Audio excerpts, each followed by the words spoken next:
ሶስት የአማራ ክልል ባለስልጣናት መገደላቸው ተሰማ። ቀዳሚ ጉዳያችን ነው። የጠቅላይ ሚኒስትር ጽፈት ቤት ይፋ ይቅርታ ጠይቋል። በሐሰተኛ መረጃ የተከሰሰው ቢሮ የጠየቀው ይቅርታ ምን ይመስላል? ዝርዝሩን እንመለከተዋለን።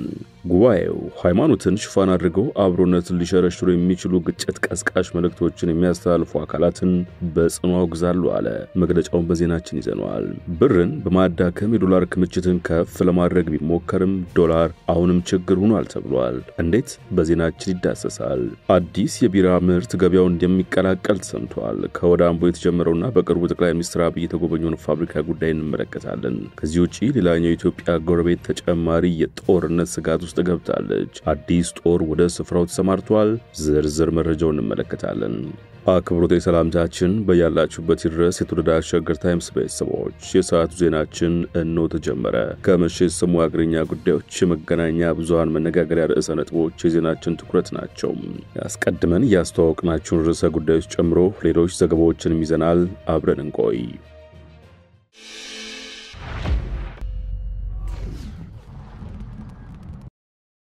ወደ ቀዳሚ ጉዳያችን አምራችሁ ሶስት የአማራ ክልል ባለስልጣናት መገደላቸው ተሰማ። እነርሱም የወረዳው አስተዳዳሪ ፋንታው ከበደ፣ የወረዳው ፖሊስ መምሪያ ኃላፊ ዋና ኢንስፔክተር አዲስ ዘመን ፍሳና የአምቡላንስ ሹፌር ከበደ ናቸው። ዛሬ ረፋድ ከቢስቲማ ወደ ቦቀቅሳ ሲጓዙ አባና ገንዳ በተባለ ቦታ በጥይት የተፈጸመ ግድያ እንደሆነ ተዘግቧል። ጥይት ሲተኮስ ከኋላ ጅቧቸው የነበሩት ጸጥታ ኃይሎች በመሸሻቸው ጥቃቱ እንደተፈጸመባቸው ምንጮቹ ገልጸዋል። የደቡብ ወሎ ጽፈት ቤት እንዳስታወቀው የወረባቦ ወረዳ ዋና አስተዳዳሪ አቶ ፈንታው ከበደም፣ የወረባቦ ወረዳ ፖሊስ ጽፈት ቤት የወንጀል ምርመራ ክፍል ኃላፊና ተወካይ እንዲሁም የፖሊስ ጽፈት ቤት ኃላፊ ዋና ኢንስፔክተር ዲዘመን ፍሳና ሹፌር አቶ ከበደ ኢንድሪስ ለመስክ ስራ በወጡበት በታጠቁ ጽንፈኛ በተባሉ ኃይሎች በደረሰባቸው ጥቃት ህይወታቸው አልፏል። የዞኑ መንግስት ጽንፈኛ ሲል የጠራቸው ኃይሎችን ግድያውን ፈጽመውታል ብሏል። አመራሮቹ ለስራ በጉዞ ላይ ያሉ ባለሙያዎችን መንገድ ላይ በደፈጣ ጥቃት ጠብቀው ገድለዋል ሲሉ መግለጫው መጥቀሱን ተመልክተናል።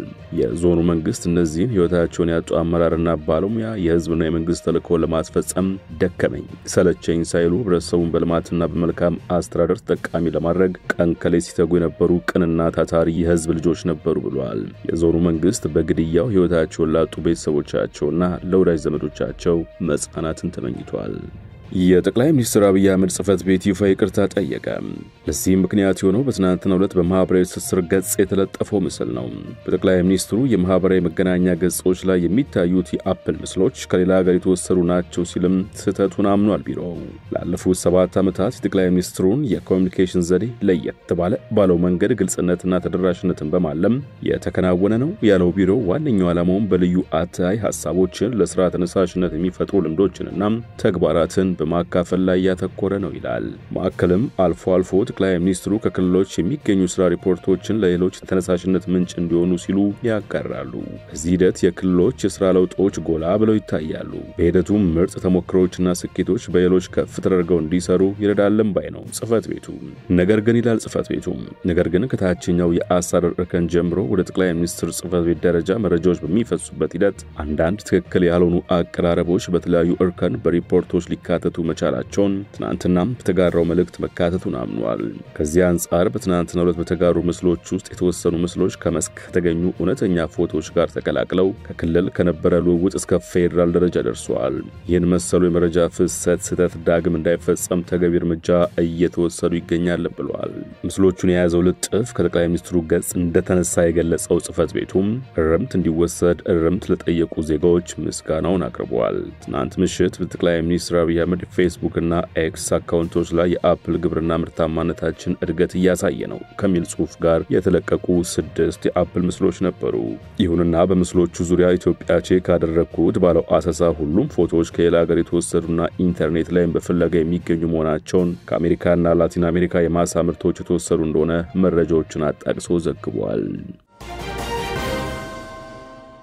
ወሌላ ዘገባ አለፍን። የወጣቱ ድምጻዊ ሚስት ድንገት ሕይወት አልፎ መገኘቱ ተሰማ። በኦሮምኛ ቋንቋ ሙዚቃዎቹ በቅርብ ጊዜ ብቅ ካሉ ወጣት ድምጻውያን መካከል አንዱ የሆነው አንዱዓለም ጎሳ ባለቤቱ ድንገት ማረፏን የተሰማው። በቅርብ ዓመታት ጎጆ የቀለሱት አንዱዓለምና ባለቤቱ በተለያዩ መድረኮች አብሮ ሲታዩ እንደነበሩ በማህበራዊ ሚዲያዎች የተሰራጩ መረጃዎች ያሳያሉ። የድምጻዊ አንዱዓለም ጎሳ ሚስት ቀነኒ አዱኛ በድንገት ሕይወቷ ማለፏን ተከትሎም ስለ ወጣቱ አሟሟት ፖሊስ የማጣራት ምርመራ እያደረገ እንደሚገኝም የአገር ውስጥ ዜና ምንጮች ዘግበዋል።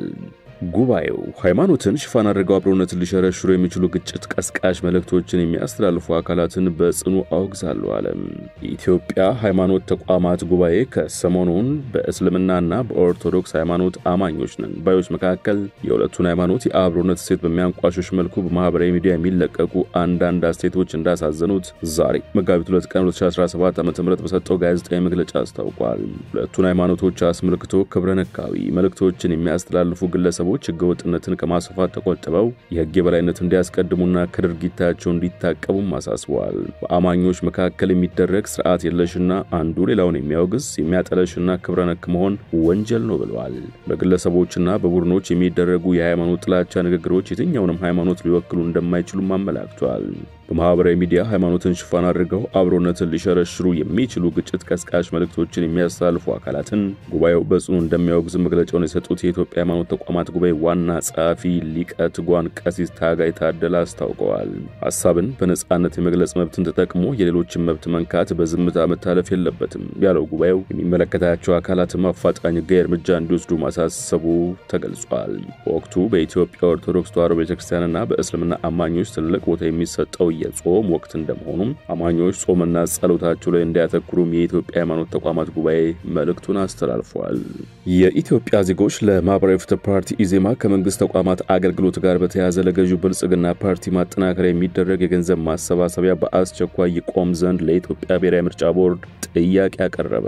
ምርጫ ቦርድ በገዢው ፓርቲ ላይ የሚወስደውን የእርምት እርምጃ ለህዝብ በግልጽ እንዲያሳውቅም ጠይቋል። ኢዜማ ዛሬ ማክሰኞ መጋቢት 2 ቀን 2017 ዓ.ም በወጣው መግለጫ ብልጽግና ፓርቲ ባለፈው ጥር ወር መጨረሻ ባካሄደው ጠቅላላ ጉባኤ ካሳለፋቸው ውሳኔዎች አንዱ ፓርቲውን ማጠናከር እንደነበር አስታውሷል። ይህን ተከትሎም ዜጎች በውድም ሆነ በግድ የፓርቲ ማጠናከሪያ እንዲያዋጡ የተደረገ መሆኑን ኢዜማ ባሰባሰባቸው ማስረጃዎች ለማወቅ መቻሉን ገልጿል። ማንኛውም ፓርቲ ያልታቀፉ ግለሰቦች ብልጽግና ፓርቲን ጨምሮ ለየትኛውም ድርጅትና በፍቃደኝነት የፈለጉትን ድጋፍ የማድረግ መብት እንዳላቸው እንደሚገነዘብም ኢዜማ አመልክቷል። ሆኖም ለገዢው ፓርቲ ማጠናከሪያ ገንዘብ እንዲያዋጡ እየተገደዱ ያሉ ዜጎች በተለያዩ የመንግስት ተቋማት ጉዳዮችን ለማስፈጸም በሚንቀሳቀሱበት ወቅት እንደሆነ በመግለጫው አብራርቷል። ከተመሰረተ 5ኛ ዓመቱን ያስቆጠረው ብልጽግና ፓርቲ አባላቱ ብዛት 15.7 ሚሊዮን መድረሱን የፓርቲው ፕሬዝዳንት አብይ አህመድ ባለፈው ወር በተካሄደው ጠቅላላ ጉባኤ ላይ ባደረጉት ንግግር አስታውቀው ነበር። ብልጽግና ፓርቲ አንደኛ ጠቅላላ ጉባኤውን በመጋቢት 2014 ባካሄደበት ወቅት ያሉት አባላት 11 ሚሊዮን መሆናቸውን ጠቅላይ ሚኒስትሩ በተመሳሳይ መልኩ መግለጻቸው ይታወሳል። ገዢው ፓርቲ ከዛ በኋላ ባለው አንድ ዓመት ጊዜ ውስጥ የአባላቱ ብዛት በ2.5 ሚሊዮን እንደጨመረ በወቅቱ ይፋ የተደረጉ መረጃዎች አሳይተዋል። ለኢትዮጵያ ኢንሳይደር ዘገባ ብልጽግና ፓርቲን መረጃ ካወጣ ከአንድ ዓመት ከ8 ወር በኋላ የአባላቱ ብዛት በ2.2 ሚሊዮን ማደጉን ባለፈው ጥር ወር ተመላክቷል። ኢዜማ በዛሬው መግለጫው ብልጽግና ፓርቲ በአባላቱ ብዛት ከአፍሪካ አንደኛ ከዓለም ሁለተኛ ሆኛለሁ የሚለው ይህንን አይነት አሳፋሪ ተግባር የሚፈጽሙ አባላቱንም ቆጥሮ ከሆነ መዋቅሩን በድጋሚ ሊያጠነው ይገባል ሲል አሳስቧል። ብልጽግና ፓርቲ ከመንግስት ተቋማት አገልግሎት ለማግኘት ከሚሄዱና አባላቱ ካልሆኑ ዜጋዎች መዋጮ የሚሰበስበው የመንግስት መዋቅርን ለአንድ ፓርቲ አገልግሎት መጠቀም መሆኑን ባለመረዳት እንዳልሆነ ኢዜማ በመግለጫው አስፍሯል። ይልቁንም ይህ አይነቱ የገዢው ፓርቲ ድርጊት የማን አለብኝነት ስሜቱ የት እንደደረሰ እንደማሳያ የሚወሰድ መሆኑን አትተዋል። በኢትዮጵያ የመድበለ ፓርቲ ስርዓት ይኑር የሚል ቁርጠኛ አቋም አለኝ የሚል ፓርቲ እንዲህ አይነት ተሳፋሪ ተግባር ውስጥ መገኘቱም አይን ያወጣ አድሎ እየሰራ መሆኑን ሊያውቀው ይገባል ሲልም ኢዜማ በመግለጫው አጽንኦት ሰጥቷል። ገዢው ፓርቲ አሁን አለኝ ከሚለው ግዝፈት በላይ ለመለጠጥ የሚሄድበት መንገድ ቅጥ ያጣ ራስ ወዳድነትና አልጠግባይነትን የሚያሳይ ነው ሲልም ተችቷል። በዚህ መንገድ የምንጓዝ ከሆነ በሀገራችን ነፃና ፍትሃዊ ምርጫ ይደረጋል ብሎ ማሰብ ዘበት ይሆናል በማለትም ጉዳዩ ከአንድ ዓመት በኋላ በሚካሄደው ጠቅላላ ምርጫ ላይ ጭምር ተጽዕኖ እንደሚኖረው አስጠንቅቋል። ቦርዱ በብልጽግና ፓርቲ ላይ የሚወስደውን የእርምት እርምጃ ለህዝብ በግልጽ እንዲያሳውቅ ኢዜማ ጥያቄ አቅርቧል። የኢትዮጵያ የምርጫ የፖለቲካ ፓርቲዎች ምዝገባና የምርጫ ስነ ምግባር አዋጅ ማንኛውም የፖለቲካ ፓርቲ ሙሉ በሙሉ ወይም በከፊል የመንግስት ከሆኑ የልማት ድርጅቶች የሚቀርብለትን ስጦታ ወይም እርዳታ መቀበል አይችልም ሲል ይደነግጋል። እናት ፓርቲ የአብነት መምህሩና ተማሪዎቻቸው ጭፍጨፋ የሥርዓቱ ሃይማኖት ጠልነት ማሳያ ነው ሲል ወነጀለም። ፓርቲው በዛሬው ዕለት ባወጣውና ለሸገር ታይምስ በላከላት መግለጫ በራያ አላማጣ ወረዳ ጥሙጋ ቀበሌም ጥሙጋ ኪዳነ ምሕረት ቤተክርስቲያን ስር የሚገኙ አረጋዊ የአብነት መምህርና ተማሪዎቻቸው በጭካኔ ተረሽነዋል ብሏል።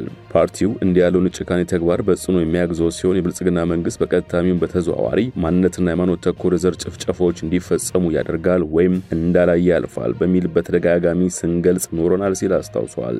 ድርጊቱ መፈጸሙ ተገልጾ በይፋ አለመወገዙና የድርጊቱ ፈጻሚዎች ላይ እርምጃ ለመውሰድ እንቅስቃሴ ስለመደረጉ ምንም ፍንጭ አለመኖሩን ድርጊቶቹ በዓላማ የሚፈጸሙ መሆናቸውን ማሳያ እንደሆነ ፓርቲያችን ያምናል ብለዋል። ታሪክ እንደሚነግረን በዓለም ላይ የሚፈጸሙ ዘር ጭፍጨፋዎች መንግስታዊ መዋቅርን የተከተሉና በማስተባበያ ወይም ዲናያል የታጀቡ ናቸው። እዚሁ አጋጣሚ ጭፍጨፋው በሀገር ውስጥና ዓለም አቀፍ ገለልተኛ አካላት እንዲጣራ ውጤቱም ለህዝብ ይፋ እንዲደረግ የድርጊቱ ፈጻሚዎችም ለህግ እንዲቀርቡ ግፊትና ጥረታችን እንደምንቀጥል እየገለጽን ለሟቾች ዕረፍተ ነፍስን ለቤተሰቦቻቸውና እንዲህ አይነቱ ሊቅና ምልክት ላጣው ለመላ እምነቱ ተከታይ ደግሞ መጽናናትን እመኛለሁ ብለዋል። እናት ፓርቲ ከእናት ፓርቲ በኩል መግለጫው ቢወጣም ይዘገባ እስከተጠናቀረበት ጊዜ ድረስ ከመንግስት በኩል የተሰጠ ይፋዊ መግለጫን ሸገር ታይምስ አልተመለከተችም።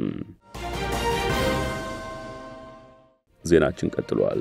ብርን በማዳከም ዶላር ክምችትን ከፍ ለማድረግ ይሞከርም ዶላር አሁንም ችግር ሆኗል። የጥሬ ዕቃ ግብዓቶችን ወደ ውጭ መላክ የሚፈልገውን ያህል የምንዛሬ ገቢ ማግኘት አልተቻለም ተብሏል። የጥሬ ዕቃ ግብዓቶችን ወደ ውጭ ሀገራት መላክ የሚፈልገውን የምንዛሬ ገቢ ማግኘት እየቻለ አለመሆኑን ኢንዱስትሪ ሚኒስቴር አስታውቋል። እሴት የተጨመረበትን ግብዓት ለውጭ ሀገር ገበያ የማቅረብ ሂደት ቢኖር የተሻለ የውጭ ምንዛሬ ማግኘት እንደሚቻል የኢንዱስትሪ ሚኒስትር ዴኤታ ታረቀኝ ጉላት መናገራቸውን አሃዱ ሬዲዮ ዘግቧል። ሚኒስትር ዴኤታው ከኢንዱስትሪ የሚገኘው የውጭ ምንዛሬ በቂ እንዳልሆነ የገለጹ ሲሆን ለዚህም እንደ ምክንያት የሚነሳው ጥሬ ዕቃ ግብዓቶች ከሀገር ውስጥ ወደ ኢንዱስትሪ ከመግባት ይልቅ ለውጭ ገበያ እየቀረቡ በመሆናቸው ነው ብለዋል። አክለውም ከኢንዱስትሪ የሚወጡ ምርቶችን የወጪ ንግድ ድርሻ ማሳደግ ይገባል ያሉ ሲሆን በዘርፉ የሚገኘው የውጭ ምንዛሪ ገቢ በቂ ነው ማለት እንደማይቻልም ተናግረዋል። በበጀት ዓመቱ በ6 ወራት ውስጥ $2 ቢሊዮን የሚጠጋ ተተኪ ምርት ማግኘት እንደተቻለ የተናገሩት ሚኒስትር ዴኤታው በዘርፉ አምራች ማህበራት ላይ ስራ ማስኬጃ የገንዘብ እጥረት እንደሚስተዋልም አንስተዋል። በመሆኑም በዘርፉ ላይ የሚስተዋሉ ችግሮች መፍታት እንደሚገባ የተናገሩ ሲሆን አሁንም በዘርፉ የግብዓት እጥረትና ግብዓቶች በወቅቱ ያለመገኘት ችግር እንደሚታይ ተናግረዋል። እንደ አዲስ በዘርፉ ላይ ለሚሰማሩ አምራች ማህበራት ለስራ ሂደት መሬት አቅርቦት ማዘጋጀት እንዲሁም በስራ ሂደቱ ላይ የሚከሰቱ የኤሌክትሪክ ኃይል መቋረጦችን በዘላቂነት በመፍታት እየተሰራ መሆኑን ጠቁመዋል። ሚኒስትር ዴኤታው አክለውም በዘርፉ ላይ የሚገኙ አምራች ማህበራትን የማምረት አቅም ችግሮችን በመለየትና ችግሮችን በመረዳት ድጋፎችን የማድረግ ስራ በሚኒስቴሩ እየተከናወነ ነው ብለዋል። ከዚህ ቀደም ከውጭ ሀገር የሚገቡ ምርቶች በሀገር ውስጥ አምራች ማህበራት እየተመረቱ እንደሚገኝም የዜና ምንጩ በዘገባው አስታውሷል። ግጭቶች በቀጠሉበት የአማራ ክልል ውስጥ በአበባና ፍራፍሬ ልማት ተሰማርቶ የነበረው ሴሌክታ ዋን የተሰኘው ኩባንያ ክልሉን ጥሎ መውጣቱና ስራዎችን ወደ ኬንያና ኡጋንዳ ማዛወሩን አስታወቀ። ኩባንያው እዚህ ውሳኔ ላይ ለመድረሱ የጠቀሰው ዋነኛ ምክንያት ያልተረጋጋ የፖለቲካ ሁኔታና ወታደራዊ ውጥረት የበዛበት አካባቢ በመሆኑ ነው ብለዋል። ኩባንያው በአማራ ክልል ምዕራብ ጎጃም ዞን ሰሜን አቸፈር ወረዳ ከምትገኘው ኩንዝላ ከነበረው ቦታ ወደ ኬንያና ኡጋንዳ መዛወሩ ከ1000 በላይ ስራ ዕድሎች እንዲቀሩ ማድረጉን አመላክቷል። ኩባንያው በቅርቡ ባወጣው መግለጫ ላይ ባለፉት 2 ዓመታት የነበሩት ዋና ዋና የሎጂስቲክ ችግሮች አሁን ባለው ሁኔታ ከፍተኛ ጥረት ቢደረግም በቋሚነት ሊፈቱ እንዳልቻሉ ገልጾ በኢትዮጵያ ስራውን ለማቋረጥ የደረሰበት ውሳኔ በጥንቃቄ ታሰበበትና በመጨረሻም አስፈላጊ ሆኖ የተገኘ መሆኑን ጠቁሟል። መግለጫው አክሎም ከሁሉም በላይ ሰራተኞች ደህንነት በሚፈለገው መጠን ሊረጋገጥ የሚችልበት ምንም አይነት ዋስትና የለም ሲል ገልጿል። ሴሌክታ ዋን ኩባንያ ዋና ስራ አስፈጻሚ አንሳጋር ክሌም በሊንክዲን ገጻቸው ላይ ባሰፈሩ ጽሑፍ ውሳኔውን ለመዋጥ የሚከብድ መራራ ኪኒን ሲሉ የገለጹት ሲሆን እድገት ከታየበት የጥቂት ዓመታት ስራ በኋላ በኩንዝላ ያለውን የምርት ቦታችን ለመዝጋት ተገደናል ሲሉ አጽንኦት ሰጥተዋል። ስራ አስፈጻሚው አንሳጋር ክሌም የኩባንያውን ጥረት ማስተዋወስ ቦታው ላይ ከነበረው ቁርጠኛ ቡድን ጋር በመሆን ስፍር ቁጥር የሌላቸውን ሰዓታት ኢንቨስት ያደረግንባቸው እውቀት የገነባንባቸውና በህዳር 2022 የእርስ በርስ ጦርነቱ ካበቃ በኋላ የተሻለ ወደፊት ተስፋ ያደረግንባቸው ዓመታት ነበሩ። ሆኖም የፖለቲካው አለመረጋጋት ሊታለፍ የማይችል እንቅፋት ፈጥሮብናል ሲሉ አክለዋል። በተጨማሪም ውሳኔው ከ1000 በላይ ስራ ዕድሎች እንደሚያስቀር እንዲሁም በአካባቢው የሚኖሩ እስከ 10,000 የሚደርሱ ሰዎችን ህይወት በቀጥታም ሆነ በተዘዋዋሪ እንደሚጎዳ ገልጸዋል። አዲስ ስታንዳርድ ከዚህ ቀደም በነሐሴ 2015 ዓ.ም በአማራ ክልል መንግስት አካላትና በፋኖ ታጣቂዎች መካከል በተፈጠረው ግጭት 3000 በላይ ቋሚ ስራዎች መቋረጣቸውና በኢንዱስትሪዎች ላይ 2.5 ቢሊዮን ብር የሚገመት ጉዳት ማጋጠሙን መዘገቡን አስታውሷል። በተለይ የአበባ የአትክልትና የፍራፍሬ ልማትና ገበያ ላይ የተደረጉ ኢንቨስትመንቶች በተለይ እንደተጎዱ ዘገባው አመልክቷል። በአማራ ክልል ምዕራብ ጎጃም ዞን በመንግስት አካላትና በፋኖ ታጣቂዎች መካከል እያካሄዱ ያሉት በትጥቅ የታገዙ ግጭቶች በተለይ በቅርብ ወራት ውስጥ ተባብሰው ቀጥለዋል። ላብነትም በዞኑ ጃቢ ጣህናን ወረዳ ጅማት እንቆቅማ ቀበሌ አርብ ጥር 23 ቀን 2017 ዓ.ም በመንግስት ኃይሎችና በፋኖ ታጣቂዎች መካከል በተካሄደ በከባድ መሳሪያ በታገዘ ውጊያ 14 ዓመት ታዳጊና መነኩሴን ጨምሮ 4 ሰዎች መገደላቸውን ዘገባው አስታውሷል። በግጭቱ ከደረሰው ሰብአዊ ጉዳት በተጨማሪ በርካታ የሰብል ምርቶች መቃጠላቸውንም አመልክቷል። አዲስ የቢራ ምርት ገበያው እንደሚቀላቀል ተሰማ።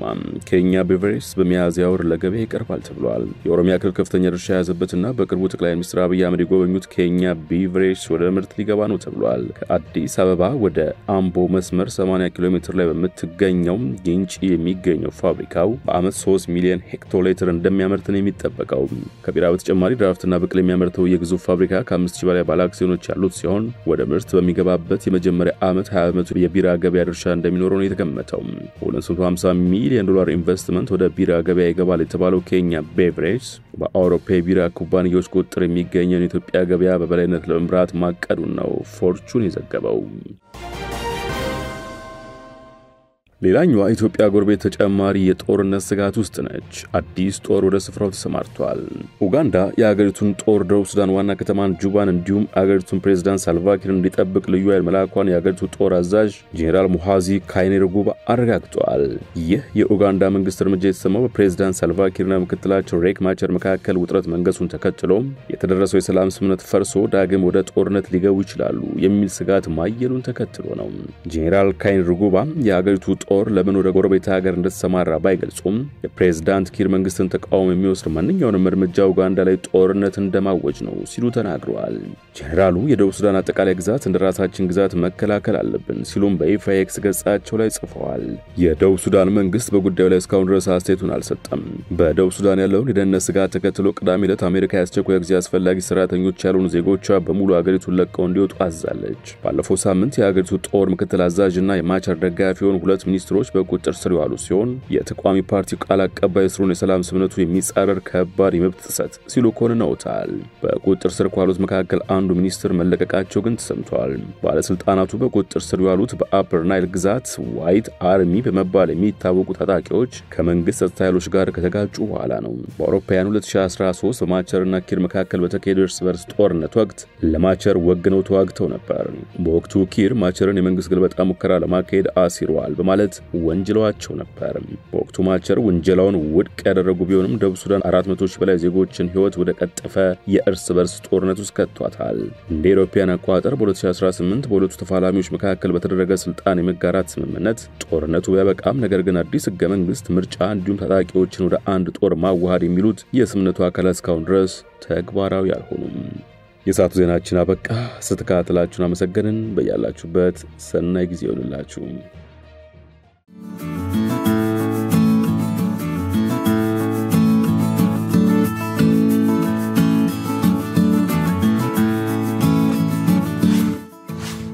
ሸገር ታይምስ ሚዲያን ሰብስክራይብ በማድረግና ደወሉን በመጫን ይከተሉን።